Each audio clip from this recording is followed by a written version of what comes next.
আজকে খাসির মাংস রান্না হবে, দেখতে পাচ্ছ। এই খাসির মাংস আজকে রান্না করব আমি।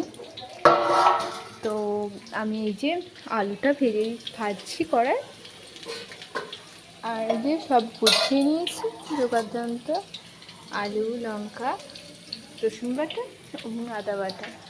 আর এই যে আলুটা ভাজছি। তো তোমরা প্লিজ ফুল ভিডিওটা তোমরা দেখতে দেখো। আজকে মাটন রান্না করবো, এই মাটনগুলো আজকে রান্না করবো, ফুল ভিডিওটা দেখতে থাকো। হ্যালো বন্ধুরা, তো আমি আলুগুলো একদম লাল লাল করে ভেজে নেবো, তারপর দিয়ে আজকে মাটন রান্না করবো। তো আলুগুলো লাল লাল করে ভেজে নিয়েছে, আমার স্বামী চলে এসছে, আজকে ও রান্না করবে।